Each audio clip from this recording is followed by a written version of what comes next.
കർണാടകയിലെ അങ്കോലയിലെ മണ്ണിടിച്ചിലിൽ കുടുങ്ങിയ അർജുന് വേണ്ടിയുള്ള തെരച്ചിൽ തുടരുന്നു. പ്രദേശത്ത് റഡാർ ഉപയോഗിച്ച് നടത്തിയ പരിശോധനയിൽ സിഗ്നൽ ലഭിച്ചിട്ടുണ്ടെന്ന് NIT സംഘം അറിയിച്ചു. നേവി, NDRF, SDRF സംഘവും പോലീസും ഫയർഫോഴ്സുമാണ് രക്ഷാപ്രവർത്തനം നടത്തുന്നത്. ലോറി ഉടമയായ മനാഫിനെ പോലീസ് ഉദ്യോഗസ്ഥർ മർദ്ദിച്ചതായി പരാതി. രക്ഷാപ്രവർത്തനം നടക്കുന്ന സ്ഥലത്തേക്ക് തങ്ങളെ കടത്തിവിടാൻ വിസമ്മതിച്ചെന്നും ചോദ്യം ചെയ്തപ്പോൾ മർദ്ദിച്ചെന്നും മനാഫ് മീഡിയ വണ്ണിനോട് പറഞ്ഞു. നമ്മോടൊപ്പം ഇപ്പോൾ വാഹനത്തിൻ്റെ ഉടമ നമ്മോടൊപ്പം ഉണ്ട്. നേരത്തെ മർദ്ദനമേറ്റത് ഇദ്ദേഹത്തിനാണ്. നേരത്തെ 2 സുഹൃത്തുക്കളെയാണ് നമ്മൾ കേരളത്തിൽ നിന്ന് കൊണ്ടുവന്നിരുന്നത്. അവർ ഈ മേഖലകളിൽ എക്സ്പേർട്ടാണ്. പല സ്ഥലങ്ങളിലുമൊക്കെ സന്ദർശിച്ച് ഇത്തരം രക്ഷാപ്രവർത്തനങ്ങൾക്കൊക്കെ നേതൃത്വം കൊടുത്ത ആളുകളാണ്. നിങ്ങൾ ആ വിവരം ഇവിടുത്തെ പോലീസ് ഉദ്യോഗസ്ഥരുമായി ചർച്ച ചെയ്തിരുന്നോ? എന്താണ് അവരെ തടയുന്നതിനൊരു കാരണമായി പറഞ്ഞത്?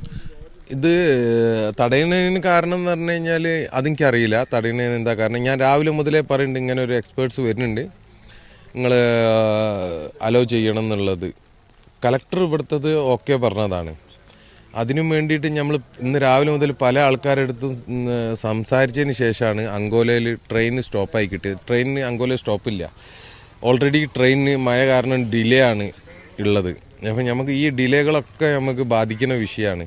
ട്രെയിൻ അങ്ങനെ അങ്കോലയിൽ പല ആൾക്കാരും ബന്ധപ്പെട്ട് 1 മിനിറ്റ് അങ്കോലയിൽ ഇവർക്ക് ഇറങ്ങാൻ വേണ്ടിയിട്ട് മാത്രം സ്റ്റോപ്പ് ചെയ്ത് നമ്മൾ തന്നെ ഡയറക്റ്റ് പോയി. ഇവർ ഉദ്യോഗസ്ഥന്മാരും വന്നില്ല. നമ്മൾ തന്നെ ഡയറക്റ്റ് പോയി ഓരോ റെസ്ക്യൂ ടീമിനെയും കൂട്ടി ഇവിടെ എൻട്രൻസിൽ വന്നു. ഫസ്റ്റ് എൻട്രൻസിൽ തന്നെ നിങ്ങൾ കണ്ടല്ലോ രംഗങ്ങൾ, കയറ്റി വിടുന്നില്ല. ആ രംഗങ്ങളൊക്കെ നിങ്ങൾ ശരിക്കും ജനങ്ങൾ അറിയണത് എന്താ സംഭവിക്കണമെന്നില്ല.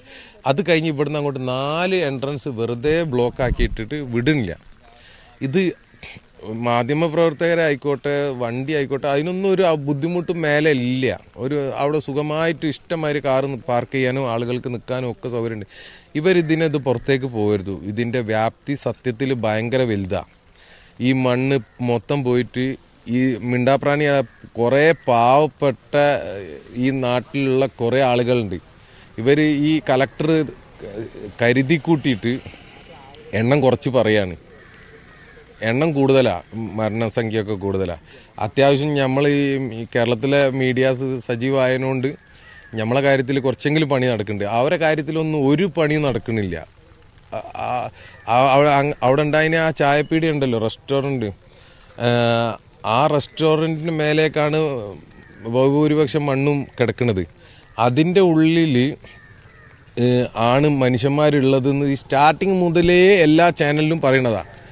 അതിൻ്റെ റെസ്റ്റോറൻറ്റിലുള്ള മുതലാളിയും പിന്നെ വൈഫും കുട്ടികളും കടലിൽ നിന്നാണ് കിട്ടിയത് വരെ. പക്ഷേ റെസ്റ്റോറൻറ്റിൻ്റെ ഉള്ളിൽ ആ സമയത്ത് 10-15 പേര് ചായ കുടിക്കുന്നുണ്ടെന്ന് ദൃക്സാക്ഷികൾ പറയുന്നുണ്ട്. ആ ആളുകളെ രക്ഷപ്പെടുത്തിയിട്ടില്ല. ഇപ്പം എന്താ ചെയ്യണമെന്ന് പറഞ്ഞാൽ ആ റെസ്റ്റോറൻറ്റിൻ്റെ മേലാണ് മണ്ണുള്ളത്. ബാക്കിയുള്ള മണ്ണും കൂടി എടുത്തിട്ട് അതിൻ്റെ മേലേക്കാണ് ഇടുന്നത്.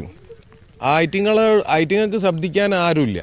പിന്നെ നമ്മളെ കാര്യത്തിലാണ് പിന്നെ എന്തെങ്കിലും ഒരു നീക്കുപോക്ക്, ഇത്ര പ്രഷർ ഉണ്ടായതുകൊണ്ട് ആ പണി നടക്കുന്നത്. ഇത് നമ്മൾ നടുവിൽ അവിടെ ലാസ്റ്റ് ഇതിൽ ചെന്ന് നിൽക്കുമ്പോൾ അവിടുത്തെ SP-യും ബാക്കിയുള്ളവരും വന്നിട്ട് ഇനി എന്ത് നടപടി വേണം എന്നാണ് നിങ്ങൾ പറയുന്നത്? നടപടി ഇനി ടൈമൊക്കെ ഓവർ, ടൈം കഴിഞ്ഞു പോയി. മറ്റേതെങ്കിലും ഏജൻസികൾ ഇനി ഏജൻസികളാണ്. ഇപ്പോൾ കോഴിക്കോട് മുക്കം ഭാഗത്തുള്ള 10-40 ആളുകൾ റെസ്ക്യൂ മാത്രം ചെയ്യുന്ന ആളുകളുണ്ട്. ഒരു വരാമെന്ന് റെഡിയായി നിൽക്കുന്നുണ്ട്. പക്ഷേ ഇവിടുത്തെ റോഡ് മോശമാണ്. ഈ പുറപ്പെട്ടാൽ തന്നെ ഓരെത്തുമ്പോൾ പുറപ്പെട്ടാൽ ഇപ്പോൾ ഈ ഒരു 2-3 ആൾ വന്നിട്ട് തന്നെ അത്യാവശ്യം അടി വാങ്ങേണ്ടി വന്നു ഞാൻ. അപ്പോൾ ഇനി വരുമ്പോൾ എന്താ സംഭവിക്കുക എന്നുള്ള അറിയില്ല. ഇവർക്ക് നമ്മളാളുകൾ വരുന്നതിലൊന്നും താല്പര്യമില്ല. പട്ടാളം ഇറങ്ങണം അങ്ങനെ എന്തെങ്കിലും? പട്ടാളം ഇറങ്ങാൻ നമ്മളെ ഫാമിലി, അർജുൻ്റെ ഫാമിലിയും നമ്മളും സ്റ്റാർട്ടിങ് മുതലേ പറയണതാണ്. സംഭവ സ്ഥലത്ത് നിന്നും ഏറ്റവും പുതിയ വിവരങ്ങളുമായി ഷഫീഖ് നസ്രുള്ള ചേർന്നു. ഷഫീഖ്, ഈ റഡാർ സിഗ്നൽ, ഒടുവിലത്തെ സിഗ്നലൊക്കെ ലഭിച്ചിട്ട് നേരം കുറേ ആയില്ലേ? അതൊക്കെ വെച്ച് എന്തെങ്കിലും പരിശ്രമങ്ങൾ ഏറ്റവും ഒടുവിലായി നടന്നോ?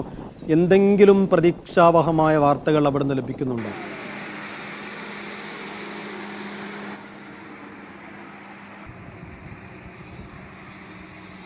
റഡാർ എത്തിച്ച് അതിന്റെ പരിശോധന നടത്തിയപ്പോൾ നേരത്തെ റഡാറിൽ നിന്ന് സിഗ്നൽ ലഭിച്ചു എന്ന ഒരു വാർത്ത വന്നിരുന്നു. അത് വലിയ ആശ്വാസമായിരുന്നു. ഈ റഡാർ സിഗ്നൽ ലഭിച്ചത് ഒരു വാഹനത്തിന്റെ വലിപ്പത്തിൽ റഡാർ സിഗ്നലുകൾ ഉണ്ടായിരുന്നില്ല.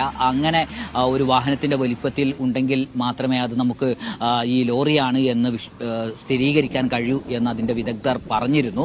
എന്നാൽ ചില സ്ഥലങ്ങളിൽ മാത്രമാണ് സിഗ്നൽ കണ്ടിരുന്നത്. പക്ഷേ ഈ സ്ഥലങ്ങളിൽ ചില സിഗ്നൽ കണ്ടിരുന്നെങ്കിലും അവസാനമായി ഈ ലോറിയുടെ ലൊക്കേഷൻ ഉണ്ടായിരുന്ന സ്ഥലവും ഈ റഡാറിന്റെ സിഗ്നലും ഒരേ പ്രദേശത്തായതുകൊണ്ട് ആ ഭാഗത്ത് കുറച്ചുകൂടി പരിശോധന നടത്താനായിരുന്നു തീരുമാനം. അങ്ങനെ റഡാറിന് പരിശോധന നടത്താൻ ആവശ്യമായ സജ്ജീകരണങ്ങൾ അവിടെ ഒരുക്കിയിരുന്നു. മണൽ, അവിടെ കൂടിയിരുന്ന മണ്ണ് നിരപ്പാക്കുക, അങ്ങനെ അടക്കമുള്ള പ്രവർത്തനം അവിടെ നടത്തി.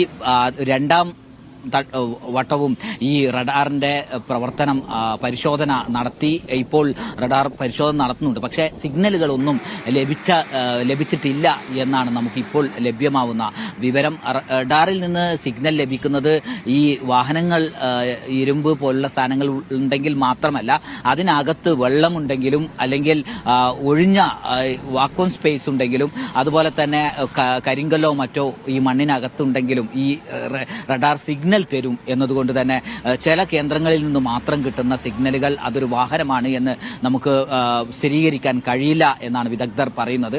ഇപ്പോൾ ആ വാഹനവുമായി ബന്ധപ്പെട്ട് ഈ വീണ്ടും പരിശോധന നടത്തുമ്പോൾ അതിന് സജ്ജീകരണങ്ങൾ ഒരുക്കിയതിനു ശേഷം രണ്ടാം തവണ നടത്തിയ പരിശോധനയിൽ പ്രത്യേകിച്ച് റഡാറിൽ നിന്നോ സിഗ്നലുകളൊന്നും കിട്ടിയിട്ടില്ല എന്ന വിവരമാണ് നമുക്ക് വരുന്നത്. വലിയ നിരാശയാണ് ഈ കുടുംബവും അതോടൊപ്പം തന്നെ ഈ വണ്ടിയുടെ ഉടമയും അവരുടെ സുഹൃത്തുക്കളുമൊക്കെ പങ്കുവെക്കുന്നത്. ഇത്രയും ദിവസമായിട്ടും കാര്യക്ഷമമായി ഒരു രക്ഷാപ്രവർത്തനം തിരച്ചിൽ നടത്തുന്നില്ല. അതിന് വേണ്ട സജ്ജീകരണങ്ങളും സൗകര്യങ്ങളും മനുഷ്യവിഭവവും ഇവിടെ ഇല്ല. കുടുംബം, അർജുന്റെ കുടുംബം നിരന്തരം മുന്നോട്ട് വെച്ച ഒരു അഭ്യർത്ഥന, ദയവേത് നിങ്ങൾ ഈ രക്ഷാപ്രവർത്തനം നിർത്തിവെക്കരുത്. ഇനിയിപ്പോ സമയം 5:15 അടുക്കുന്നു. കഴിഞ്ഞ ദിവസങ്ങളിലൊക്കെ രാത്രി തെരച്ചിലും പരിശോധനയും നടന്നിരുന്നു. അതോ ഇന്നിപ്പോ ഈ പകൽ അവർ ഇന്നത്തെ തെരച്ചിൽ അവസാനിപ്പിക്കാറായോ?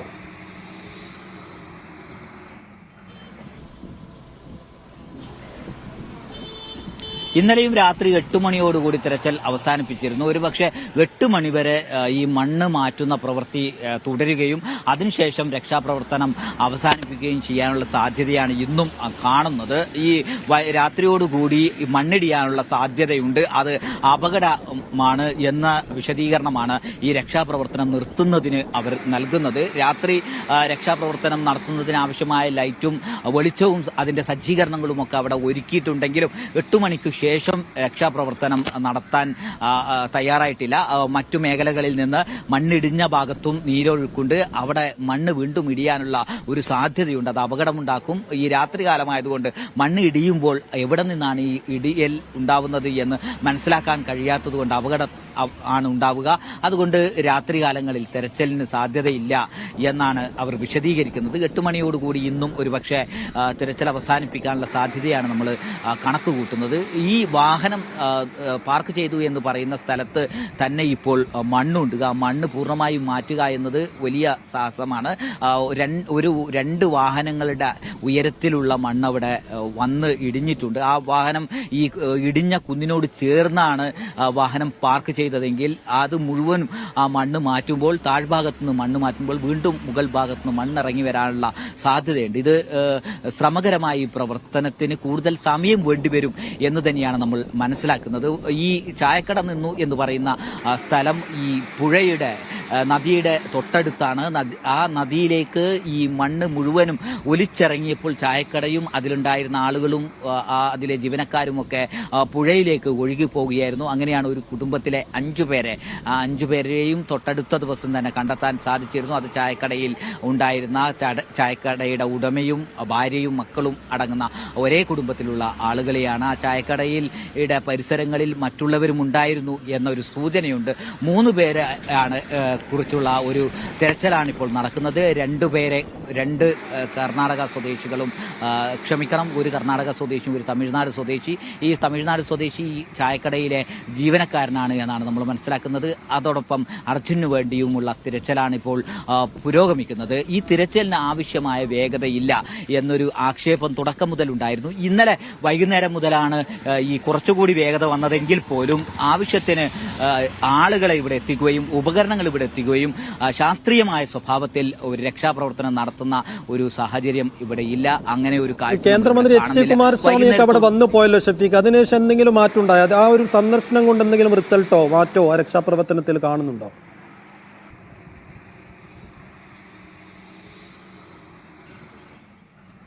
നേരത്തെ കുടുംബവും അതുപോലെ ഈ നാട്ടിലുള്ള ആളുകളുമൊക്കെ സൂചിപ്പിച്ചിരുന്നു, ഉദ്യോഗസ്ഥരും ഉയർന്ന ഉദ്യോഗസ്ഥരും ജനപ്രതിനിധികളും മന്ത്രിമാരുമൊക്കെ വരുന്ന സമയത്തുണ്ടാവുന്ന ഒരു പ്രകടനം മാത്രമാണ് ഇവിടുത്തെ രക്ഷാപ്രവർത്തനം എന്ന് പറയുന്നത്. അങ്ങനെയല്ലാതെ ഒരു ശാസ്ത്രീയമായ സ്വഭാവത്തിലുള്ള രക്ഷാപ്രവർത്തനം ഇവിടെ നടക്കുന്നില്ല എന്നൊരു ആരോപണം കുടുംബവും നാട്ടുകാരും ഉന്നയിച്ചിരുന്നു. ഈ ജനപ്രതിനിധികളും മന്ത്രിമാരും അടങ്ങുന്ന ആളുകൾ വരുന്ന സമയത്ത് വലിയ ഒരു ആൾക്കൂട്ടവും ആ രൂപത്തിലുള്ള ഒരു പ്രചാരണ രീതിയും ഉണ്ടാകുന്നു. ആ സമയത്ത് ഉദ്യോഗസ്ഥർ കുറേ കാര്യങ്ങൾ വിശദീകരിക്കുന്നു, അവിടെ രക്ഷാപ്രവർത്തനം നടക്കുന്ന പ്രദേശങ്ങളിലേക്ക് കൊണ്ടുപോകുന്നു, ആ പ്രദേശം സന്ദർശിക്കുന്നു. അതിനപ്പുറം കൂടുതൽ സജീവമായി ഈ രക്ഷാപ്രവർത്തനം മുന്നോട്ട് പോകുന്നതിനോ ആ രക്ഷാപ്രവർത്തനത്തിന് നേതൃത്വം കൊടുക്കാനോ ഇവിടെ ഒരു സംവിധാനമില്ല എന്നത് തന്നെയാണ് ഏറ്റവും പ്രധാനപ്പെട്ട കാര്യം. നിലവിലുള്ള ഈ ഒരു സിസ്റ്റം, ഇപ്പോൾ ഇവിടെ പ്രവർത്തിച്ചുകൊണ്ടിരിക്കുന്ന സിസ്റ്റം പ്രവർത്തിച്ച് രക്ഷാപ്രവർത്തനം പൂർത്തിയായി വാഹനം കണ്ടെത്താനാവും എന്നൊരു പ്രതീക്ഷ കുടുംബത്തിന് നഷ്ടപ്പെട്ടിട്ടുണ്ട്. അവർ പറയുന്നത് മറ്റേതെങ്കിലും ഏജൻസികൾ ഇവിടെ എത്തി രക്ഷാപ്രവർത്തനത്തിന് നേതൃത്വം കൊടുക്കണം എന്നതാണ്. തുടക്കം മുതലേ ഇവർ പറഞ്ഞിരുന്നത് സൈന്യത്തെ ഇവിടെ എത്തിക്കണം, അതിനാവശ്യമായ നടപടി സർക്കാരുകളുടെ ഭാഗത്തുനിന്നുണ്ടാവണം. പല ദുരന്തബാധിത മേഖലകളിലും രക്ഷാപ്രവർത്തനത്തിന് എത്താറുള്ളത് സൈന്യമാണ്. സൈന്യം രക്ഷാപ്രവർത്തനത്തെത്തുമ്പോൾ അവരുടെ ആ ശാസ്ത്രീയമായ രൂപത്തിലുള്ള ഈ രക്ഷാപ്രവർത്തനം വളരെ പെട്ടെന്ന് തന്നെ ആളുകളെ കണ്ടെത്താനും അവിടെ മുഴുവനും കണ്ടെത്താനും ഒക്കെ കഴിയുന്ന ഒരു സാഹചര്യമുണ്ട്. എന്നാൽ സൈന്യത്തെ ഈ രക്ഷാപ്രവർത്തനത്തിന്റെ ഭാഗമാക്കാൻ ബന്ധപ്പെട്ട സർക്കാരുകൾ ശ്രമിച്ചിട്ടില്ല എന്നൊരാക്ഷേപം ഉന്നയിക്കുന്നുണ്ട്. അങ്ങനെ ഈ രക്ഷാപ്രവർത്തനത്തിന് നേതൃത്വം കൊടുക്കാൻ കഴിയുന്ന ശാസ്ത്രീയമായി അതിന് കഴിവുള്ള ഏതെങ്കിലും ഉയർന്ന ഏജൻസികൾ ഇവിടെ എത്തിയെങ്കിൽ മാത്രമേ ഈ രക്ഷാപ്രവർത്തനം ഇനി തുടരൂ, സമയബന്ധിതമായത് പൂർത്തിയാക്കാൻ കഴിയൂ എന്നാണ് ബന്ധുക്കളും നാട്ടുകാരും പറയുന്നത്. നേരത്തെ പറഞ്ഞതുപോലെ തന്നെ 3 പേരാണ് ഈ മണ്ണിനടിയിലും അതുപോലെ തന്നെ പുഴയിലും ഇവിടെ കിടക്കുന്നത്. ആ 3 മനുഷ്യനെ കണ്ടെത്താനുള്ള ഒരു ശ്രമം വളരെ ജാഗ്രതയോടുകൂടി നടപ്പാക്കേണ്ടുന്ന ഒരു പ്രവർത്തനമാണ്. പക്ഷേ ജില്ലാ ഭരണകൂടം അതിനാവശ്യമായ പ്രവർത്തനത്തിന് നേതൃത്വം കൊടുക്കുന്നില്ല. ജില്ലാ ഭരണകൂടം ഇവിടെ നിലവിലുള്ള സംവിധാനങ്ങളെ ഉപയോഗപ്പെടുത്തിക്കൊണ്ടുള്ള പ്രവർത്തനം മാത്രമാണ് നടത്തുന്നത്. അതിനപ്പുറം മറ്റേതെങ്കിലും ഒരു ഏജൻസിയെ ഇവിടെ എത്തിക്കുകയും സൈന്യത്തെ പോലെ ദുരന്തബാധിത മേഖലകളിൽ കൃത്യമായി പ്രവർത്തിച്ച് പരിശീലനവും അതിന് സംവിധാനങ്ങളുമുള്ള സൈന്യം ഇവിടെ എത്തുകയും അവരുടെ പങ്കാളിത്തത്തോടുകൂടി തെരച്ചിൽ നടത്തിയാൽ വളരെ പെട്ടെന്ന് കണ്ടെത്താനാവും എന്ന ഒരു പ്രതീക്ഷയാണ് കുടുംബം വെച്ചു പുലർത്തുന്നത്. ഇവരുടെ ഇപ്പോൾ നടക്കുന്ന ഈ തെരച്ചിലിൽ ഏറെ നിരാശരാണ് ഇവിടെ ഉള്ള അർജുന്റെ കുടുംബവും അതോടൊപ്പം തന്നെ സുഹൃത്തുക്കളും എന്ന് പറയേണ്ടി